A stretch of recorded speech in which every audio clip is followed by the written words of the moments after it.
نحمده ونصلي ونسلم على رسوله الكريم أما بعد فأعوذ بالله من الشيطان الرجيم بسم الله الرحمن الرحيم حاميم والكتاب المبين إنا أنزلناه في ليلة مباركة إنا كنا منذرين فيها يفرق كل أمر حكيم أمرا من عندنا إنا كنا مرسلين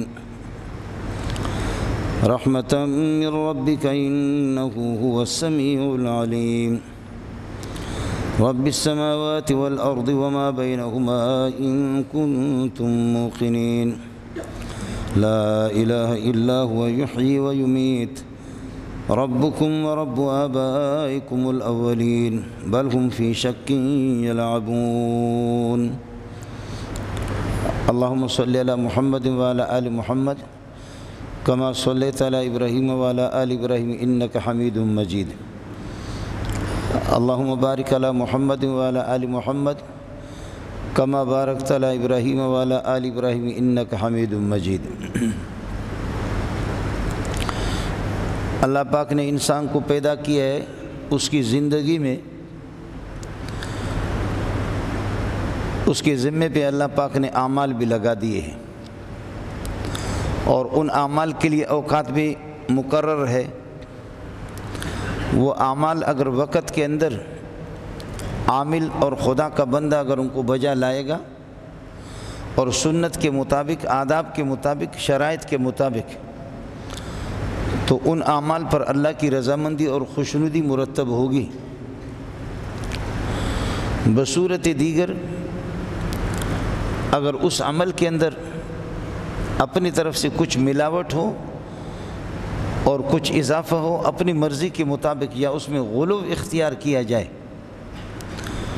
وہ شریعت کو پسند نہیں ہے۔ کہیں ایک عمل ہے اور اس عمل میں حد سے بڑھ کر کے انسان اپنے آپ کو تھکا دے، یہ بھی شریعت کو پسند نہیں ہے۔ ایک آدمی راتوں کو پوری رات تہجد پڑھتا ہے اور تلاوت کرتا ہے اور پورا دن روزہ رکھتا ہے، رمضان کے علاوہ۔ راتوں کو تہجد پڑھنا اور دن کو یہ کہ روزہ رکھنا۔ آخر بیوی کے بھی تو حقوق ہے، بچوں کے بھی حقوق ہے، مہمانوں کے بھی حقوق ہے، رشتہ داروں کے بھی حقوق ہے۔ اس طریقہ پر یہ آدمی تو اپنے آپ کو تھکا کر کے رکھ دے گا، اور اس طریقہ پر یہ ہے کہ مشقت میں پڑ جائے گا، اور اللہ کو یہ چیز منظور بھی نہیں ہے، یہ سنت سے تجاوز ہے۔ ما انزلنا علیک القرآن لتشقى، قرآن ہم نے اس لیے نہیں اتارا کہ آپ اپنے آپ کو مشقت میں ڈال دیں۔ ایک حد ہے۔ صحابہ آپس میں کچھ صحابی کہہ رہے ہیں کہ بھائی حضرت صلی اللہ علیہ وسلم آرام بھی فرماتے ہیں، سوتے ہیں، آرام کرتے ہیں، اور آپ کے اعمال تھوڑے ہیں، لیکن آپ کا ایک عمل پوری کائنات کے مسلمان اگر مل کر کے آپ کی ایک نماز کا مقابلہ نہ کر سکیں تو آپ کے لیے بظاہر تھوڑا سا عمل بھی کافی ہے، لیکن ہم لوگ نبی نہیں ہے، غیر نبی ہے، اور ہماری کوتاہیاں ہیں، ہمارے گناہ ہیں۔ لہذا ایک صحابی کہتا ہے کہ میں مسلسل روزہ رکھوں گا، دوسرا کہتا ہے کہ میں مسلسل رات کی قیام کروں گا، تیسرا کہتا ہے کہ میں نکاح نہیں کروں گا، عورتوں سے الگ تھلگ رہوں گا۔ حضرت صلی اللہ علیہ وسلم کو جب اس کا پتہ چلا تو آپ نے فرمایا اللہ کے بندو بخدا انی اعلمکم و اخشاکم للہ، انا اعلمکم باللہ، میں تم سے زیادہ اللہ کو جانتا ہوں، اللہ کی مرضیات کو زیادہ جانتا ہوں، اللہ کی معرفت تم سب سے زیادہ مجھے حاصل ہے، اور تم سب سے بڑھ کر کے میں اللہ سے ڈرتا ہوں، اللہ کی خشیت مجھے لائق ہے۔ لیکن یہ کہ وَأَتَزَوَّجُ النِّسَاء، میں شادی بھی کرتا ہوں، میں کھاتا بھی ہوں، میں پیتا بھی ہوں، میں آرام بھی کرتا ہوں، میں بیدار بھی رہتا ہوں۔ یہ کون سا طریقہ ہے کہ جو آپ کہتے ہیں کہ نہ شادی کریں گے، نہ یہ کہ اللہ آپ کا بھلا کر بغیر روزے کے وقت گزاریں گے؟ رمضان کے روزے تو اپنی جگہ پر ہیں، لیکن پورا سال اس طریقہ پر دن کو روزہ رکھیں گے اور شام کو یہ ہے کہ قیام اللیل کریں گے اور تہجد پڑھیں گے۔ میں محمد اللہ کو جانتا ہوں، اللہ کی مرضیات کو بھی جانتا ہوں، لیکن یہ ساری میری سنتیں ہیں۔ شادی بھی کرنا، بیوی بچوں سے ملنا ان کا حق ہے، انسان کے اپنے جسم کا حق ہے کہ وہ آرام کرے، جو لوگ باہر سے آتے ملنے کے لیے ان کا بھی حق ہے۔ یہ جو آپ کا کہنا کہ ہم پوری رات یہ کہ تہجد پڑھیں گے، قیام کریں گے اور پورا دن روزہ رکھیں گے، یہ میری سنت نہیں، یہ میرا طریقہ نہیں ہے۔ اور ایک صحابی یہ کہ عبادت کرتے کرتے کرتے جب جن دنوں میں رسول پاک صلی اللہ علیہ وسلم نے ان کو دیکھا، وہ ایسے خوبصورت آدمی اور ایسے طاقتور قداور آدمی، لیکن اس نے اس طریقہ پر عبادت شروع کر دی، کرتے کرتے کرتے آنکھیں اس کی ڈوب گئی، آنکھیں ڈوب گئی۔ ہوتا ہے، اللہ کے نبی نے دیکھا، فرمایا خدا کے بندے پہچانا بھی نہیں، اب کون ہے؟ تو میں فلان آدمی ہوں۔ ہوا آپ کو کیا ہے کہ اس طریقہ پر آپ نے اپنے آپ کو فنا کر دیا؟ بس وہ کہتے ہیں کہ جی میں نمازیں پڑھتا ہوں، میں درود پڑھتا ہوں، اس طرح تلاوت کرتا ہوں۔ آپ نے اس کو فرمایا کہ اس موقع پر آپ نے فرمایا کہ اللہ کے بندے آپ کے جسم کا آپ پر حق ہے، آپ کی آنکھوں کا حق ہے، یہ کیا کر دیا آپ نے؟ اس طریقے پر تو آپ کو یہ ہے کہ نہیں کرنا چاہیے۔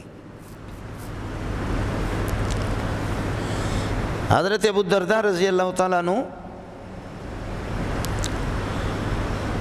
وہ مسلسل روزہ، راتوں کو تہجد، پوری رات نفل پڑھے۔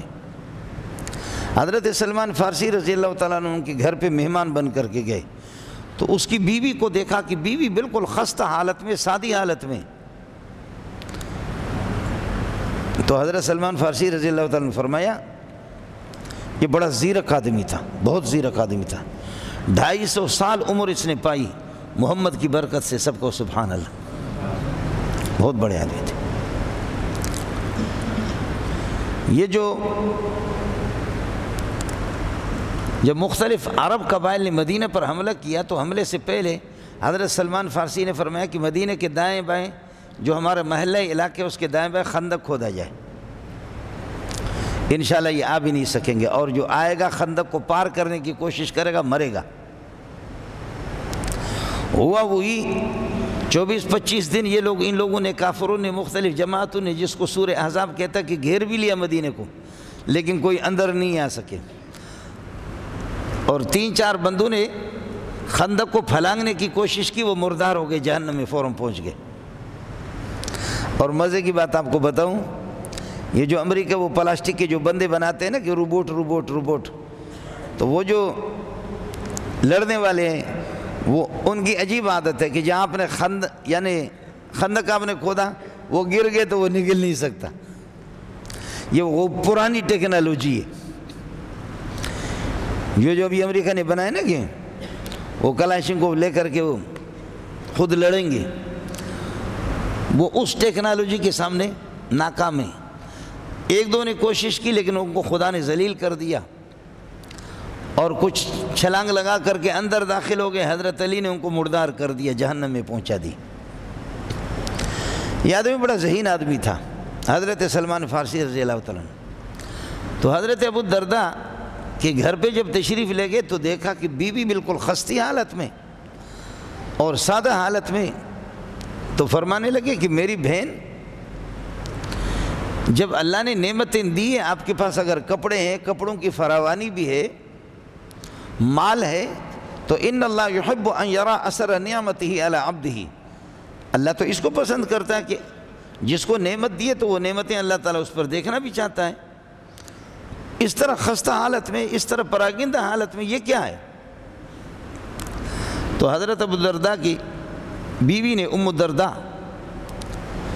رضی اللہ تعالیٰ عنہ، انہوں نے کہا کہ میں اپنے آپ کو اچھے کپڑے پہن لوں اور بناؤ سنگار کروں، کس کے لیے کروں؟ تیرا بھائی پورا دن روزے میں ہوتا ہے اور رات کو یہ کہ تہجد پڑھتا ہے، میں کس کے لیے اپنے آپ کو بناؤں؟ آپ کے بھائی جان کا تو یہ حال ہے۔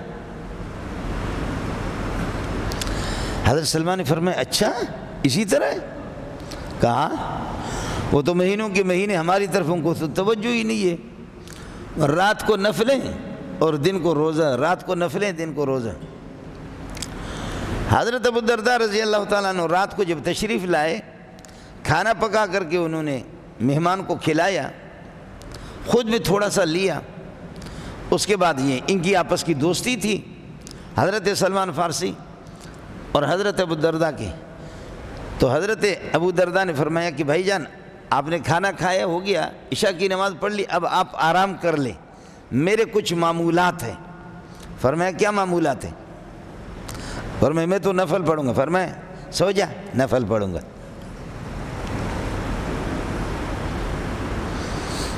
سو جاؤ، نفل پڑھوں گا۔ حضرت ابو الدرداء ان کی مجبوری میں وہ تھوڑی دیر آرام کیا، اور ان کو یہ گمان ہو گیا گھنٹہ 2 گھنٹے کے بعد کہ سلمان فارسی وہ نیند میں غرق ہو گئے ہوں گے۔ اٹھے، وضو بنانا چاہا، سلمان فارسی اٹھا، کیا کر رہے ہو؟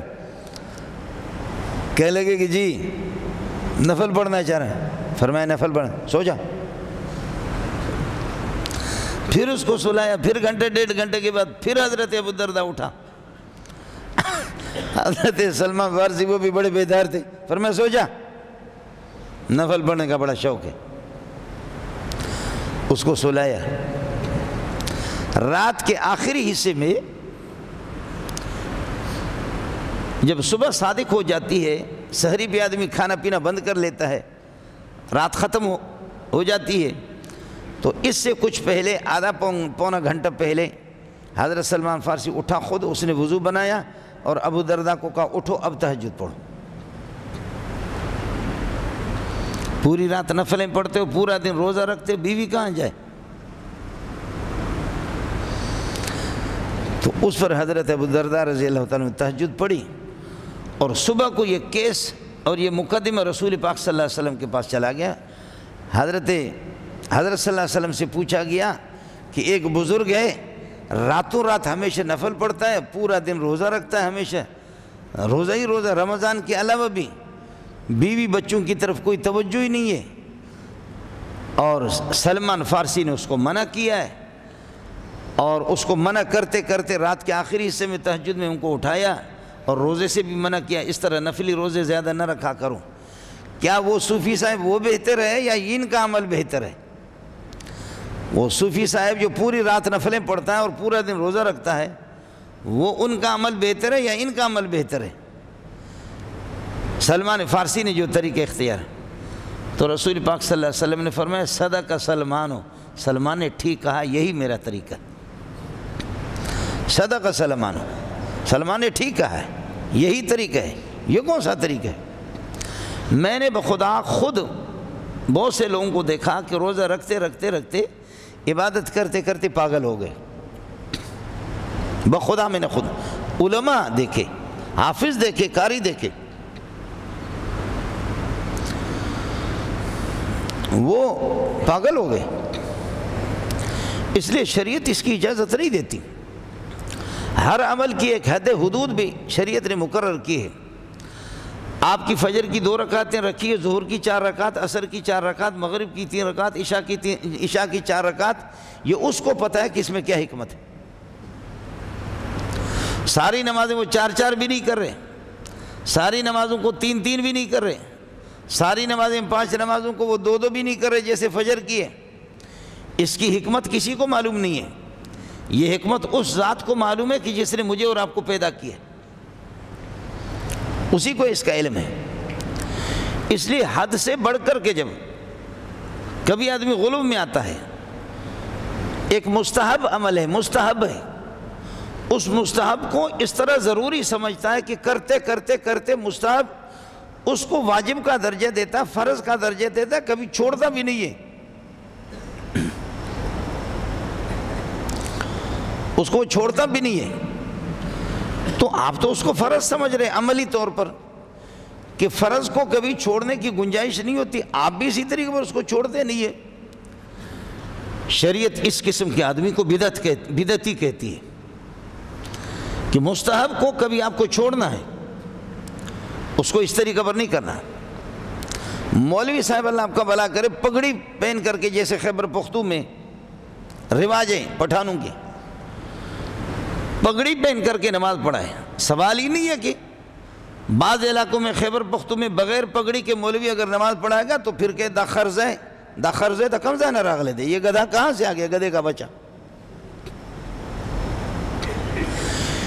ایک مستحب ہے، ایک سنت زائدہ فقہا اس کو کہتے ہیں، سنت زائدہ سنن زوائد میں سے۔ اور پھر پگڑی یہ نماز کی سنتوں میں سے نہیں ہے کہ نماز کا جب وقت آ گیا تو پگڑی پہن لی اور نماز پڑھا دی، اس کے بعد جا کر کے پگڑی کو رکھ لیا۔ اس کا مطلب یہ ہے کہ نماز کی سنتوں میں سے، یہ نماز کی سنت نہیں ہے، پگڑی لباس کی سنتوں میں سے، کہ آپ گھومتے پھرتے جیسے آپ کا لباس قمیص آپ کے لیے ضروری ہے، قمیص پہن رہے، شلوار پہن رہے، تو یہ لباس کی سنتوں میں سے ہے کہ آپ پگڑی پہن لیں۔ لیکن حضرت اقدس صلی اللہ علیہ وسلم نے اس کو کتنی مرتبہ ترک کیا ہے۔ فتح مکہ کے موقع پر کالی پگڑی آپ نے پہن لی اور کئی مواقع پر آپ نے پگڑی پہن لی، لیکن ایسی پگڑی ضروری تھوڑی ہے۔ لیکن اب وہ پٹھان مولوی کبھی اس کو ترک کرتا بھی نہیں ہے، اور مقتدیوں کو اس طرح اس نے بنایا ہے کہ مقتدی وہ سمجھتے کہ فرض کی طرح یہ ضروری ہے۔ اب وہ بزرگ یہ ہے کہ نماز پڑھا رہا ہے، نماز پڑھاتے پڑھاتے اس کی زندگی گزر گئی 40 سال 50 سال وہ پگڑی کے ساتھ، پیر صاحب مرشد صاحب۔ اب کوئی نیا مہمان اس سے بڑھ کر کے بڑا عالم آ گیا، اس عالم کو آگے کیا کہ آپ نماز پڑھا دو، اور وہ عالم جب آگے جب نماز پڑھاتا ہے بغیر پگڑی کے پڑھاتا تو پٹھان سارے احتجاج کرتے کہ یہ خر دا کمزہ نہ راغلے دے، یہ خر کہاں سے آ گیا۔ اب اتنے بڑے عالم کی توہین کہ پگڑی اس کی رہ گئی، اس نے بغیر پگڑی کی نماز پڑھا دی، ٹوپی تھی۔ لیکن مقتدیوں کو اس نے طریقہ جب نہیں بتایا، بزرگ وہ خدا غریق رحمت کر دے، وہ خود بہت بڑے آدمی، استادوں کے استاد، لیکن کبھی لوگوں کو بتا بھی دو کہ یہ ضروری تو نہیں ہے، اس کا درجہ واجب کا نہیں ہے، اس کا درجہ فرض کا بھی نہیں ہے۔ اب مولوی صاحب نے اللہ آپ کا بھلا کر یہ کہ پوری زندگی 40 سال 50 سال پگڑی کے ساتھ نماز پڑھا دی۔ اب مہمان کوئی آ گیا، مہمان بڑے عالم ہے، اس کو کہا آگے ہو جاؤ، مہمان نے آگے نماز پڑھا دی۔ نماز جب اس نے پڑھا دی، مقتدیوں نے وہ شور کیا کہ ہماری نماز ہی نہیں ہوئی، اور اس کو کوئی کتا کہہ رہا ہے، کوئی خر کہہ رہا ہے، کوئی کیا کہہ رہا ہے۔ تو وہ پیر صاحب وہ رونے لگے، پیر صاحب کے آنسو آ گئے کہ بھئی اتنے بڑے عالم کو ذلیل کر کے انہوں نے چھوڑ دیا۔ تو اس پر کسی نے مولوی صاحب کو کہا کہ اب رو نہیں، اب افسوس نہیں کرو، اب اس مہمان سے اللہ آپ کو معافی تلافی نہ کرو، اب اس سے معذرت طلب نہ کرو، یہ سارا قصور آپ کا ہے کہ آپ نے زندگی بھر کبھی بھی بغیر پگڑی کی نماز نہیں پڑھائی، تو تیرے مقتدی یہی سمجھتے کہ یہ فرض ہے، واجب ہے۔ اب اگر کسی عالم کی گستاخی ہو رہی ہے تو وہ آپ ہی کی وجہ سے ہو رہی ہے۔ بڑی اچھی بات کی۔ اس وجہ سے شریعت کہتی ہے کہ ہر عمل کا ایک درجہ ہے، فرض کو چھوڑنا نہیں ہے، واجب کو چھوڑنا نہیں ہے۔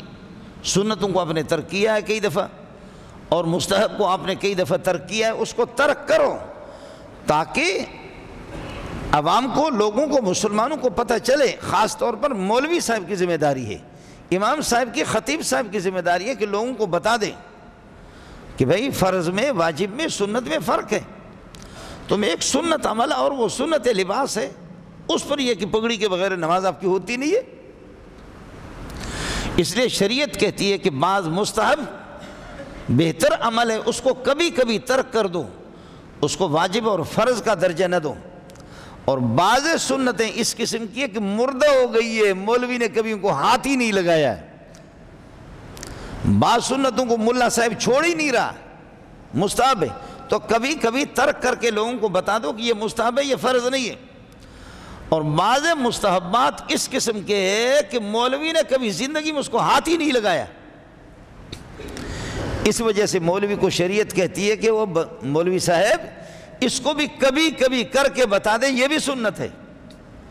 بعض سنتوں پر آپ اس طرح جمے ہوئے ہیں کہ ان کو فرض کا درجہ، اور بعض سنتیں نہ تو جانتا ہے، نہ تیرا عمل ہے، نہ تیرے مقتدیوں کا عمل ہے۔ وہ کیا ہے؟ جمعے کی فجر کو، آج جیسے جمعہ ہے، اب ظہر ہے، جمعے کی فجر کو رسول پاک صلی اللہ علیہ وسلم نے پہلی رکعت کے اندر الف لام میم تنزیل الکتاب لا ریب فیہ من رب العالمین 21ویں پارے کے اندر ہے، اور یہ 3 رکوع کی صورت ہے۔ اور دوسری رکعت کے اندر فجر میں، اچھا اس پہلی رکعت میں 3 رکوع آپ نے پڑھا ہے، اور اس میں اللہ آپ کا بھلا کرے ایک سجدہ آ جاتا ہے۔ سجدے کے لیے اعلان کرنے کی ضرورت نہیں، امام قرات کر رہا ہے، جیسے سجدے کی آیت آگے اللہ اکبر، وہ سجدے میں چلا جائے گا۔ اب لوگوں کو مسئلہ معلوم نہیں ہے تو پیچھے والے رکوع میں سبحان ربی العظیم سبحان ربی، وہ جڑے تھا پترا وہ تو سجدے میں چلا گیا، لیکن امام نے کبھی ان کو پڑھایا نہیں ہے، ان کو مسئلہ نہیں بتایا۔ تو پہلی رکعت کے اندر 3 رکوع، اس میں سجدہ آئے گا، اچانک اس سجدے کے اعلان کرنے کی ضرورت نہیں ہے امام کو۔ جب مسئلہ لوگوں کو بتایا ہوگا، نبی والا عمل کبھی کبھی کیا ہوگا، تو لوگوں کو اعلان کرنے کی ضرورت کیا ہے؟ اور دوسری رکعت میں سورۃ الدہر 29ویں پارے میں 2 رکوع کا معنی 2 رکعت کے اندر 5 رکوع پڑھنا ہے فجر کو، حضرت نے پڑھا ہے۔ آپ کے کراچی کا کوئی مولوی پڑھ لے اس کی کھال اتار دیں گے، بڑے بڑے ادارے ہیں، کھال اتار دیں گے۔ اللہ تعالی حضرت اقدس مولانا ظفر علی خان رحمۃ اللہ علیہ کو غریق رحمت کر دے۔ مجھے معلوم ہے کہ بہت سے لوگ آدھی رات کو اٹھ کر کے دور دراز سے آتے تھے کہ فجر کی نماز میں جمعہ کو صرف ظفر علی صاحب جو ہے نا وہ الف لام میم تنزیل الکتاب لا ریب فیہ من رب العالمین پڑھ رہے، باقی سارے مولوی فارغ۔ دور دراز سے مجھے خود، چونکہ ان لوگوں سے میرا تعلق ہے، اور ہمارے حضرت جب موجود تھے تو میں 28 سال امام رہا، شیخ الحدیث مولانا سلیم اللہ خان رحمۃ اللہ علیہ، تو کبھی ہم ترک کرتے تو حضرت فرماتے بڑے بے شرم ہو، وہ بلا کر کے شرم نہیں آتی سنت میں۔ تو حضرت جی ہوتے تو ظاہر ہے کہ 5 رکوع پڑھنا، تو حضرت جی ہوتے تو ہم پڑھتے، پتہ کہ ہمیں تو مار پڑے گی، اور حضرت جی کبھی کسی سفر پہ نکل گیا تو میں بھی شارٹ کٹ کر دیا میں نے۔ حضرت جی کا مقصد بھی یہ نہیں تھا کہ ہمیشہ اس کو پڑھا جائے، لیکن حضرت بھی فرماتے اس کا اہتمام تو کر لے۔ تو اب اگر کسی مسجد کے اندر اس کا رواج نہیں ہے اور کوئی خدا کا بندہ اس مستحب پر، اس سنت پر اگر عمل کرتا ہے، آ کر کے مولانا مدنی رحمۃ اللہ علیہ وہ نماز پڑھا رہا ہے، اور وہ پہلی جب سجدے کی آیت آ گئی وہ سجدے میں چلا گیا، پیچھے والے حضرت تھانوی کے سارے مقتدی، حضرت تھانوی رحمۃ اللہ علیہ کے حکیم الامت کی مسجد میں انہوں نے نماز پڑھا دی فجر کی، پیچھے والے سبحان ربی العظیم سبحان ربی العظیم کر رہے، اور انتظار میں کہ امام صاحب سمع اللہ لمن حمدہ کہے گا۔ امام سمع اللہ لمن رکوع میں گیا نہیں، وہ تو سجدے میں گیا ہے، اور امام پھر اللہ اکبر کہہ کر کے کھڑا ہو گیا، تو نماز کے بعد ہنگامہ ہو گیا کہ حسین احمد نے ہماری نماز کو خراب کر دی، وہ گالیاں پڑی کہ خدا کی پناہ۔ اللہ تعالی حکیم الامت اشرف علی تھانوی کو غریق رحمت کر دے۔ حضرت نے مسئلہ سمجھایا، فرمایا حسین احمد کا بھی قصور نہیں ہے، قصور تمہارا ہے اور میرا قصور ہے۔ واہ واہ، بڑے لوگ تھے۔ فرمایا قصور حسین احمد کا نہیں ہے، حسین احمد تو محمد کا بیٹا ہے صلی اللہ علیہ وسلم، وہ تو شیخ الحدیث ہے، وہ سنت سے واقف ہے۔ افسوس ہے مجھ پہ، افسوس ہے تم لوگوں پر، افسوس ہے کہ کبھی میں نے اس سنت پر آپ کو عمل نہیں کرایا۔ ہمارے مؤذن صاحب غریب آج بیمار ہے، اس کے لیے دعا کر لینا۔ تو وہ جمعے کو پڑھاتا ہے، میں بھی پڑھاتا ہوں۔ میں ایک مدرسے میں خیبر پختون میں پچھلے سال گیا، تو شب جمعہ کو رات کو 2 بجے 3 بجے میں وہاں گیا اس مدرسے میں، تو فجر کو انہوں نے میری ذمہ لگا دی کہ اب نماز پڑھا دیں۔ تو فجر میں مقتدی بہت تھے، میں نے نماز پڑھا دی، یہی 5 رکوع میں نے پڑھ لیا، الف لام میم تنزیل کتاب لا ریب فیہ۔ تو اس محتمم صاحب نے بتایا کہ خدا کی قسم جب سے مدرسہ بنا ہے ہمارا، ہم نے اس پر عمل نہیں کیا۔ میں نے کہا ماشاءاللہ بڑا کمال کیا آپ نے۔ وہ کہنے لگے کہ جب سے مدرسہ بنا ہے ہم نے اس پر عمل کیا ہی نہیں ہے۔ تو اب اتنا بڑا کراچی 3 کروڑ کا 4 کروڑ کی آبادی، لیکن اس میں ایک ظفر علی ہے۔ تبلیغ والے بھی کبھی کبھی ایسی غلطی کرتے ہیں، وہ بھی پڑھتے ہیں، ان سے بھی یہ غلطی ہو جاتی ہے، یعنی گناہ کا کام۔ جہاں مستحب کو لازم سمجھا جائے تو مولوی کی، خطیب کی، پیر صاحب کی، مرشد کی ذمہ داری ہوتی ہے کہ امت کو بتا دے کہ بھائی اس پر میں پابندی تو کر رہا ہوں لیکن کبھی کبھی ترک کر دے کہ اس کا درجہ فرض کا نہیں ہے۔ اور بعض سنتیں وہ ہے کہ وہ جو کبھی مردہ ہو چکی ہے اس پر عمل نہیں ہوا، تو کبھی مولوی اس پر عمل کرے، بتا دے یہ بھی نبی کی سنت ہے۔ پھر بعض سنتوں کے اندر جو سنت کا درجہ ہے وہ ہے سنت سے ثابت ہے، اس سے بڑھ کر کے آگے تجاوز کرنا، اس سے آگے بڑھ کر کے تجاوز کرنا، اس کو بھی شریعت پسند نہیں کرتی، وہ بھی بدعت کی شکل ہوگی، وہ بدعت کی اس کی شکل ہوگی۔ آپ نے دیکھا ہوگا عام طور پر دعا کا طریقہ یہ ہے، آپ کے سینے تک آپ کے ہاتھ اٹھائیں، اٹھ جائیں، لیکن پٹھان اور بلوچ کو اللہ جزائے خیر دے، ایسے کہ اس کے بعد بغل اس کے پورے ہاتھ ایسے اٹھائے، اوپر اٹھائے۔ اس طرح ایک آدمی ہاتھ اٹھا رہا ہے، دوسرے صحابی پکڑ رہا ہے اس کو، پکڑ کر کے ہاتھ نیچے کر لے۔ کیا کر رہے ہیں؟ ما رأیت رسول اللہ صلی اللہ علیہ وسلم رافعا یدیہ الی ھذا یعنی الی صدر، نبی نے سینے تک ہاتھ اٹھایا، تو نبی سے بڑھ کر کے بڑا بزرگ بن گیا اس طرح ہاتھ اٹھائے۔ ہاں صلاۃ الاستسقاء میں جب بارش نہ ہو، قحط سالی ہو، اس موقع پر پھر رسول پاک صلی اللہ علیہ وسلم نے 2 رکعت پڑھائی ہے اور پھر آپ نے دعا کی ہے، آپ نے ہاتھ اونچے کیے ہیں۔ صحابی کہتے ہیں کہ اگر سامنے کوئی ہوتا تو محمد رسول اللہ کے بغل مبارک کی چمک کو بھی دیکھتا۔ وہ اس بلوچ کے ہاتھ نہیں تھے، وہ محمد کے ہاتھ تھے صلی اللہ علیہ وسلم، وہ اس بلوچ کے نہیں تھے، وہ محمد رسول اللہ صلی اللہ علیہ وسلم کے دست مبارک ان کے ہاتھ تھے۔ تو صحابی کہتے ہیں کہ صلاۃ الاستسقاء، پھر دعا عام طور پر اس طرح ہوتی ہے کہ ہاتھوں کا اندر والا حصہ آپ کے چہرے کی طرف ہوتا ہے، لیکن صلاۃ الاستسقاء میں آپ نے ان کو اس طرح پلٹا ہے، ہاتھوں کو پلٹا کر کے آپ نے دعا کی، ان کے پچھلے والے حصے کو چہرے کی طرف کیا، اس اوپر اشارہ کر دیا کہ اے اللہ، جیسے میں نے محمد نے، میرے رب کو محمد کے ہاتھوں سے بھی کتنی محبت ہے، محمد کی اداؤں سے کتنی محبت ہے، اللہ اے میرے رب، یہ جانوروں پر، درختوں پر، حیوانات پر، چرندوں پرند پر رحمت، ان پر رحم فرما، میں محمد اپنے ہاتھوں کو پلٹا دیتا ہوں، میں اپنے ہاتھوں کو پلٹا دیتا ہوں، اللہ ہماری قحط سالی کو پلٹ دے، آبادی فرما دے، ہم پر ہماری قحط سالی کو بدل دے، پروردگار بارشوں کا سلسلہ پر جاری کر دے صلی اللہ علیہ وسلم۔ صلاۃ الاستسقاء میں آپ نے اس طرح ہاتھ اٹھائے، لیکن عام دعاؤں میں رسول پاک صلی اللہ علیہ وسلم کے دست مبارک وہ صرف سینے تک گئے۔ اب ایک صحابی جب ہاتھ زیادہ اٹھا رہا تو دوسرا پکڑ کر کے کہہ رہا، اللہ کے بندے کیا کر رہے ہو؟ محمد رسول اللہ کو اس سے زیادہ میں نے ہاتھ اٹھاتے، سینے سے اوپر ہاتھ اٹھاتے ہوئے نہیں دیکھا۔ اب اگر پٹھان کر رہا ہے اور بلوچ کر رہا ہے، سندھی کر رہا ہے، تو یہ سینے سے جو اوپر لے جا رہا ہے یہ پٹھانی سنت ہے، بلوچی سنت ہے، سندھی محمد کی سنت نہیں ہوگی، اور ظاہر ہے کہ پٹھانی سنت پر ثواب نہیں ملے گا، ظاہر ہے کہ بلوچوں کی سنت پر ثواب نہیں ملے گا، سنت عربی، سنت محمدی پر ثواب ملے گا، جو محمد کا طریقہ ہوگا اس پر ثواب ملے گا۔ آپ 4 رکعت نماز پڑھ رہے،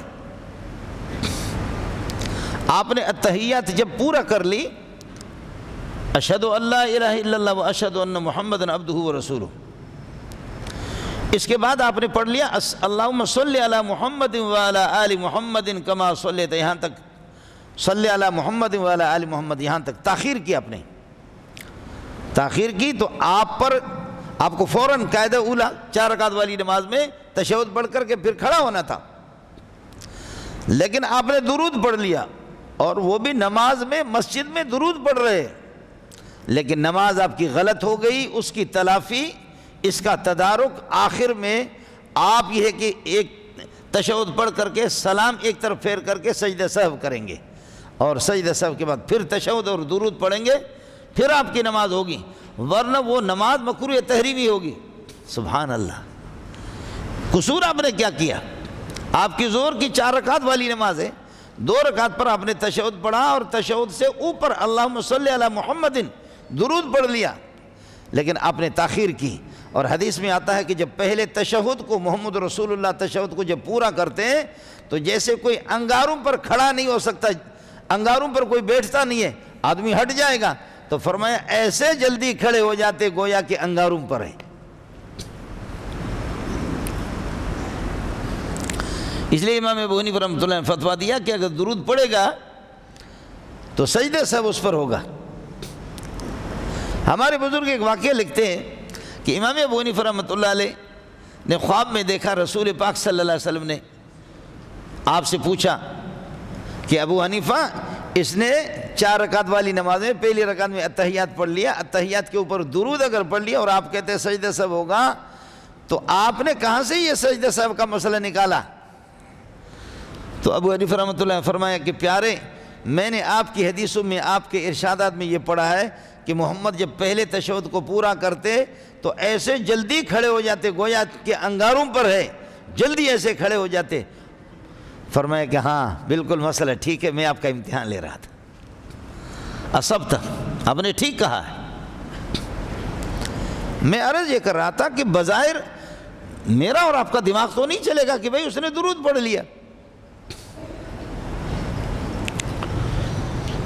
اور ایک بندہ ہے عیدگاہ میں پہنچتے ہوئے, عیدگاہ میں خطیب صاحب ابھی تک نہیں آیا ہے, نماز عید پڑھائیں گے عیدگاہ میں. عیدگاہ کے اندر نماز عید سے پہلے اور نماز عید کے بعد بھی نفل پڑھنے کی اجازت نہیں ہے. ہاں 2 رکعت نفل جا کر کے آپ گھر پڑھ لیں نماز عید کے بعد, اس کا ثبوت ہے. اب ایک آدمی اب تک خطیب نہیں آیا ہے, جماعت کھڑی نہیں ہوئی, عید کی نماز ہوگی, اس کے بعد خطبہ ہوگا. ایک آدمی کھڑا ہو گیا صوفی صاحب اور وہ نفل پڑھ رہا ہے, تو مولوی منظور وہاں نہیں تھا, وہاں حضرت علی تھے. علی شیر خدا, اس نے ایسے پاؤں پکڑا, کھینچا, اس کو کھینچا, وہ گر پڑا. تو گر پڑا تو نماز ختم ہو گئی, نماز خراب ہو گئی. کہنے لگے علی میں نے کون سا گناہ کیا؟ فرمایا بہت بڑا گناہ کیا. خالفت سنت رسول اللہ صلی اللہ علیہ وسلم, آپ محمد رسول اللہ کی سنت کی مخالفت کر رہے ہیں. مجھے یہ بتا, یہ نماز یہ سیاسی نماز تھوڑی ہے, تو خدا کو راضی کرنے کے لیے نماز پڑھ رہا ہے؟ ہاں. ثواب حاصل کرنے کے لیے پڑھ رہا ہے؟ ہاں. نبی کی پیروی, آپ نبی کے پیروکار ہے نہیں ہے؟ ہاں. تو فرمایا محمد نے یہ نماز نہیں پڑھی. نماز عید سے پہلے عیدگاہ میں محمد رسول اللہ نے نفل نہیں پڑھی, صحابہ نے نہیں پڑھی, تو کون ہوتا ہے؟ اس لیے میں نے علی نے آپ کو کھینچا. وہ کہتے کہ اخزیتنی امام الناس, مجھے لوگوں کے سامنے رسوا کر دیا. علی کہتا ہے رسوا ہوتے تو ہونے دو, اگر تو اس سے رسوا ہوتا تو ہونے دو, میں تجھے سنت رسوا کرنے کے لیے نہیں چھوڑوں گا. تو رسوا ہو جا, سنت رسوا نہ ہو جائے.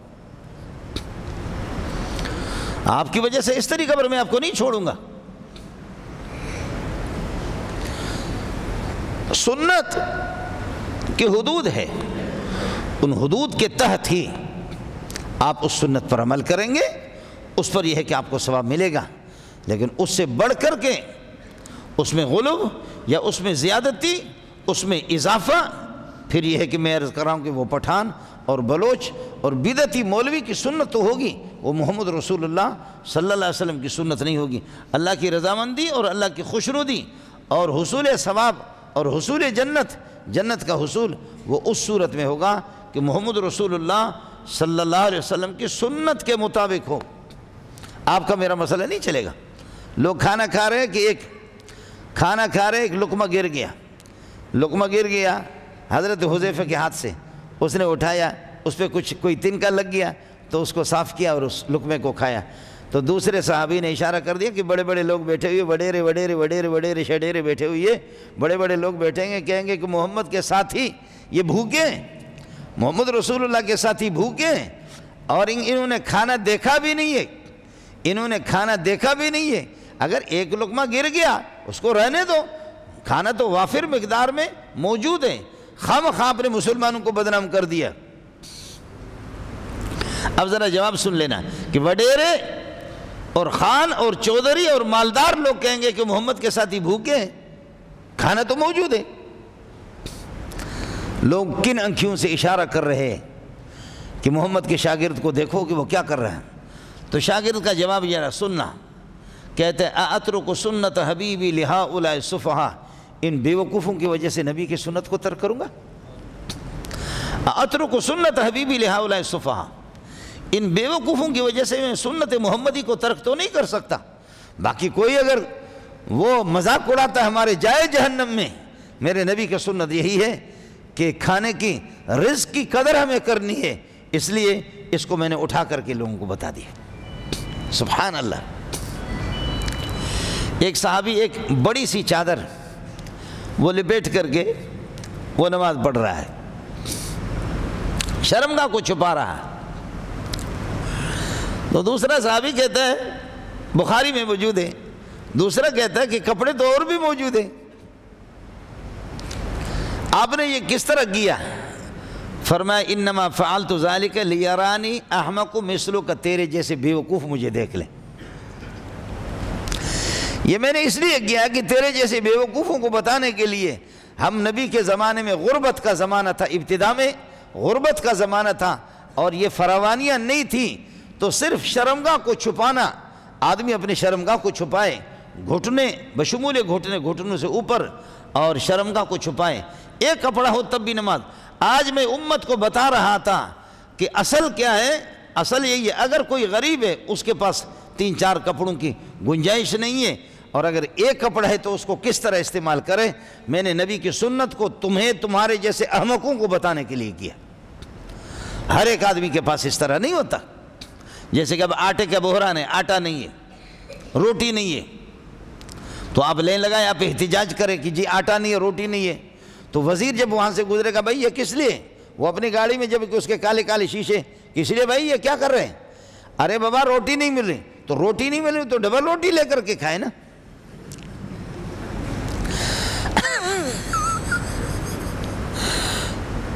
لوگ چیخ رہے، چلا رہے ہیں، ان کے لیے آٹے کے پیسے بھی نہیں ہے، زیرو پہ آ گئے. یہ کیا ہے؟ کس لیے؟ روٹی کے لیے فریاد کر رہے لوگ. 2 ہفتوں کے 3 ہفتوں کے روٹی کا ٹکڑا اگر ان کو مل جائے، کہتے اگر روٹی نہیں مل رہی ہے تو ڈبل روٹی خرید لے.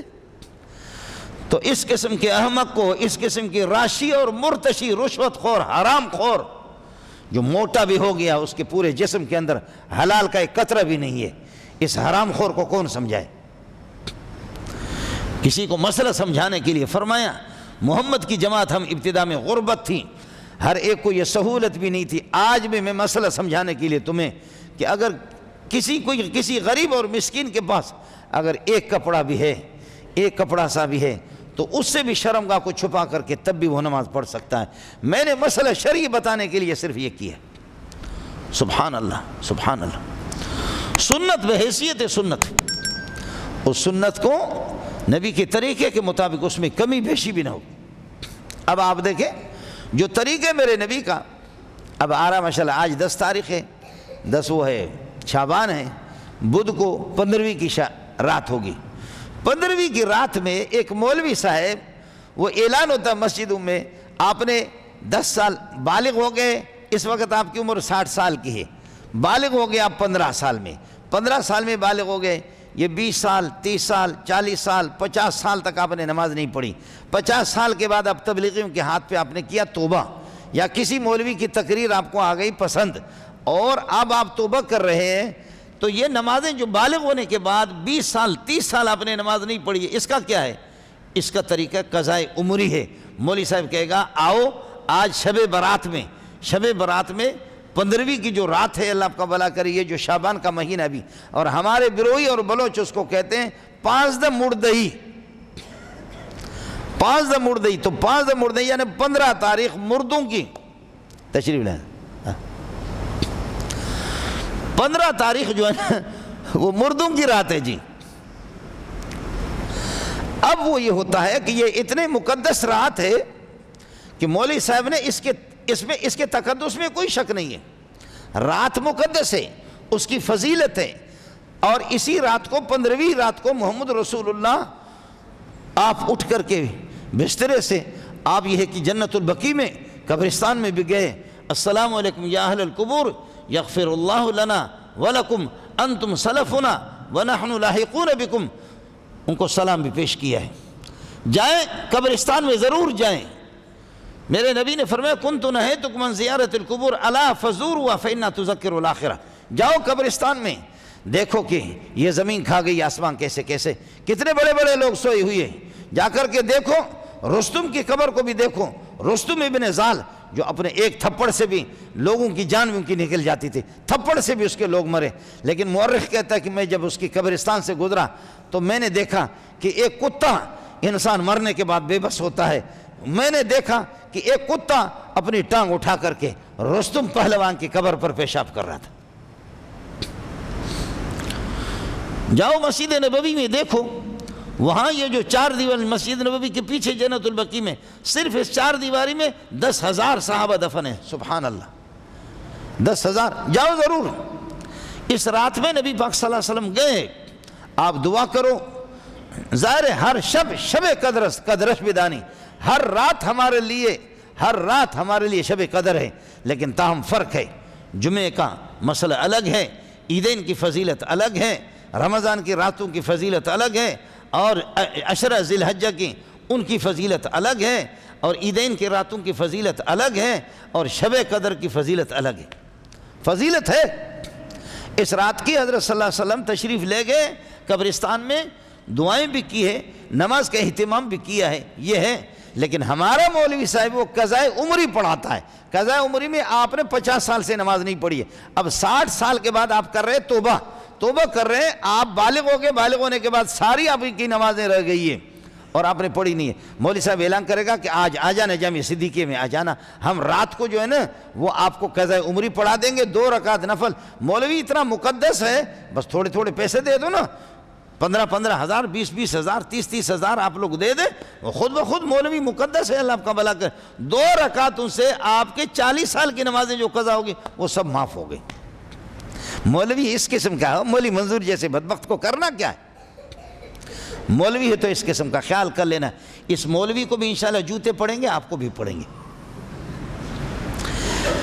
یہ کوئی طریقہ نہیں ہے، جب سے آپ بالغ ہو چکے ہیں، آپ نے نمازیں نہیں پڑھی ہے، اور اب آپ 40 سال کے بعد توبہ کرتے ہیں، 50 سال کے بعد توبہ کرتے ہیں، بلوغیت سے لے کر کے اب تک آپ کے لاکھوں نمازیں پڑھتی، ان کی قضا کرنی ہے، آپ کو ان کی قضا کرنی ہے۔ قرض چھوڑنے کی چیز نہیں، جتنے بھی دیر اس میں لگے، مرض دیر سے علاج کرنا پڑے گا، اور فرض اس کو بھی ادا کرنا پڑے گا۔ قرض، فرض، مرض، قرض بھی اگر کسی کے 10 سال بھی لگے تمہاری جان نہیں چھوٹے گی، وہ قرض آپ کو ادا کرنا ہے، 20 سال لگے۔ اور مرض، کبھی کینسر کو سالوں کے سال لگتے ہیں، کبھی پٹھان کو اپنی بیماری کا پتہ نہیں چلتا، بلوچ کو، لیکن اس کو بھی علاج کرنا ہے۔ اور فرض آپ نے نہیں پڑھی، وہ بھی چھوڑنے کی چیز نہیں، اس کو بھی پڑھنا ہے آپ نے۔ قرض بھی چھوڑنے کی چیز نہیں ہے، مرض بھی چھوڑنے کی چیز نہیں ہے، فرض بھی چھوڑنے کی چیز نہیں۔ اس لیے مولوی صاحب کی ان 2 رکعتوں سے نہیں ہوگا کہ قضائے عمری پڑھا دی 50 سال، تو 50,000 روپے دے دے، مولوی صاحب کا کام ہو گیا، 50,000، تیرے 50 سال کی نمازیں معاف ہو گئی، اس کا کام ہو گیا، تجھے پھر بھی جوتے پڑیں گے۔ اس لیے جب تندرست ہو ان نمازوں کو آپ کو پڑھنا ہے۔ اور پھر ہمارے ہاں یہ ہوتا ہے کہ اس 15ویں کی رات کو، اصل میں یہ جو بیان کر رہا ہوں اپنا نقصان کر رہا ہوں، ورنہ مولوی کے تو 5 انگلیاں گھی میں سر کڑھائی میں ہونا چاہیے۔ یہ 15ویں کی رات کو اچھا کھانا بناؤ، غریب آدمی ہے تب بھی قرضہ کرے گا، اچھا کھانا بناؤ، اس لیے کہ مردے قبروں سے نکل کر کے، میرا باپ، میرے والد صاحب 50-60 سال ہو گئے، پہلے انتقال ہو گیا، 55-56 سال ہو گئے، والد صاحب بھی آئے گا، میری والدہ بھی آئے گی، اور اس کی روح بھی آ جائے گی، دادا پر دادا، اس طریقہ پر یہ کہ نانا، یہ سب آ جائیں گے۔ اچھا کھانا بناؤ۔ اس رات کو یہ جو بدھ ابھی آ رہی ہے نا، بدھ کی رات آ رہی ہے، اس میں یہ 5 مردئی، اس میں اچھا کھانا بناؤ، مردوں کی روحیں آتی ہے، مردے کھانے کے لیے اچھا کھانا بناؤ۔ ارے بابا، مردوں کی روحیں نہیں آتی، سب سے بڑا مردہ مولوی صاحب ہے۔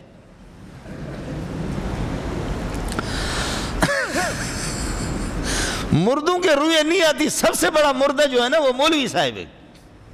ماشاءاللہ وہ کھانے مولوی صاحب کے لیے آتے ہیں کہ واہ واہ، نہ آنکھوں نے کبھی دیکھا، نہ کانوں نے کبھی سنا، نہ کبھی آپ نے ان کا تصور کیا۔ الحمدللہ بیوی کو کہتی ہے کھا، یہ مردوں کی فضیل، یہ کہ فیض ہے، مردوں کا فیض ہے، کھا کھا۔ اگر مردے آپ کے جنتی ہے، آپ کے مردے اگر جنتی ہے تو وہ جنت کو چھوڑ کر کے تمہارے مرچ والے کھانے کے لیے کیوں آئے؟ مردوں کی تو دو صورتیں ہوں گے نا، یا جنت میں ہوں گے یا جہنم میں۔ کہتے کھانا اچھا بناؤ کہ مردے آتے ہیں۔ اگر وہ جنت میں ہے تو تمہارے مرچ والے کھانے کی ضرورت ان کو کیا ہے؟ خدا کی پناہ آدمی اس مرچ کو کھا نہیں سکتا، اگر کھاتا ہے تو نکالنا اور زیادہ مشکل ہے۔ اگر مردہ وہ جنت میں ہے تو پھر مرچ والے کھانے کی ضرورت کیا ہے آپ کی؟ اور اگر خدا نہ خواستہ وہ جہنم میں ہے تو اس کو چھٹی کہاں ملے گی؟ اگر وہ جہنم میں تو اس کو چھٹی کیوں دے گا کہ تمہارے پاس آ جائے؟ وہاں تو نہیں ہے کہ وہ اس کو، جیسے کہ اللہ آپ کا بھلا کرے، ہوتا ہے کہ آپ نے دے دیا جیسے پولیس والوں کو تھوڑا سا پیسہ، اے مولوی صاحب گاڑی کے کاغذات دکھاؤ، گاڑی کے کاغذات دکھاؤ، گاڑی کے کاغذات ڈرائیور کو نکال دیا، آپ نے 200 روپے دیں، چلو یار اللہ والے عالم ہو اس لیے چھوڑ دیتے، جاؤ، کاغذات ٹھیک ہو گئے۔ یار مولوی ہو، تبلیغی ہو، چھوڑ دیا۔ وہ تبلیغی مولوی کو، داڑھی کو تو نے نہیں چھوڑا، پگڑی کو بھی نہیں چھوڑا، تو نے حضرت قائد اعظم مرحوم کی ٹوپی جب دیکھی تو اس کو چھوڑا۔ قائد اعظم مرحوم وہ ہے کہ جو زندگی میں بھی بڑے مسائل حل کرتے تھے، مرنے کے بعد صرف اس کی تصویر دکھاؤ۔ پٹھان نے جعلی نوٹ بنا دیا، جعلی نوٹ بنائے، دکاندار لے گئے اور ننگا سر تھا قائد اعظم کا، بہترین نوٹ بنایا۔ دکاندار نے کہا اے بیوقوف، یہ جعلی نوٹ بنایا ہے، وہ مرحوم قائد اعظم کی تو ٹوپی ہوتی ہے۔ کہا بے غیرت بیوقوف تو ہے، یہ تو گرمی کی تصویر ہے، وہ ٹوپی ہوتی ہے وہ سردی کی تصویر ہے۔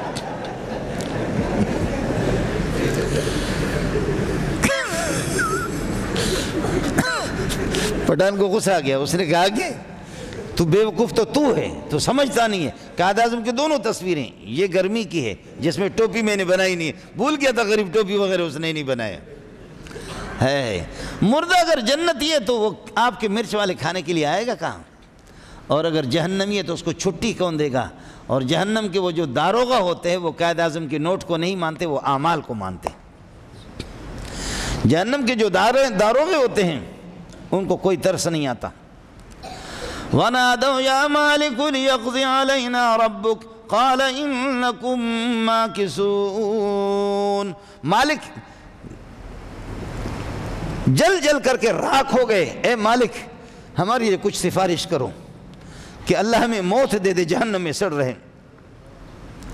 وَنَادَوْا يَا مَالِكُ لِيَقْضِ عَلَيْنَا رَبُّكَ قَالَ إِنَّكُمْ مَاكِثُونَ لَقَدْ جِئْنَاكُمْ بِالْحَقِّ وَلَكِنَّ أَكْثَرَكُمْ لِلْحَقِّ كَارِهُونَ۔ تمہارے پاس یہ آیا تھا جو اس نالائق کے ہاتھ میں ہے، مولی منظور کے، تمہارے پاس یہ آیا تھا، تم نے اس کو نہیں مانا۔ اس کو لانے والا سوہنا محمد بھی آیا تھا، اس کے پیغام بھی آئے تھے، تم نے نہیں مانا، جلو۔ اے اللہ رحم کر دے، اللہ رب ارجعون لعلی اعمل صالحا فیما ترکت کلا، اللہ مجھے واپس کر دو جا کر کے، میں اب گناہ نہیں کروں گا، اب تبلیغی جماعت میں چلا جاؤں گا، علماء کے پاس چلا جاؤں گا۔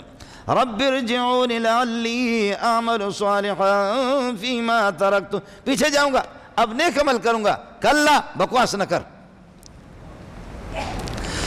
ہے کیا میرا رب، کلا خبردار، اخسؤوا فیہا ولا تکلمون، تم ذلیل ہو کر کے جلو، میں آج مجھ سے خدا سے بات نہ کرو، میں اللہ ناراض ہوں۔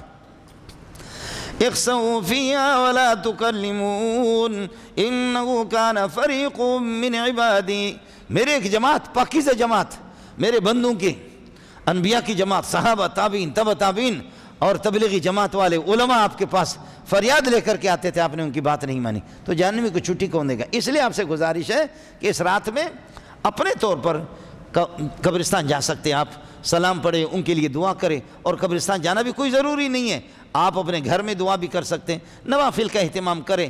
باقی روزہ رکھنا ہے، روزہ اس رات کے، اس دن کے 15ویں تاریخ کے روزہ ضروری نہیں ہے، وہ اس سے نہیں ہے، لیکن ویسے حدیث میں ہے کہ ہر مہینے کے رسول پاک صلی اللہ علیہ وسلم، اور عربوں کو آپ نے دیکھا مکہ مدینے میں ماشاءاللہ ایام 20 کے وہ روزہ رکھتے ہیں، 13، 14، 15، 13، 14، 15، تو 15ویں اس میں خود بخود آ جاتی۔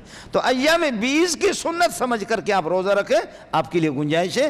باقی بدعات سے پٹاخے ہے، قضاء عمری ہے، مولوی صاحب نمازیں معاف کرا رہا، پٹاخے ہے، کمکمے ہے، چراغاں ہے، اور ناچ ہے، گانا ہے، ادھر بلوچ ناچ رہے اور ایک بانسری بجا رہا ہے، طبلہ بجا رہا ہے، ادھر پٹھان ناچ رہے، اور گناہ معاف ہو جائیں گے، اس لیے کہ فضیلت والی رات ہے۔ اللہ ہم کو ہوش عطا فرمائے، بصیرت عطا فرمائے۔ وآخر دعوانا الحمدللہ رب العالمین۔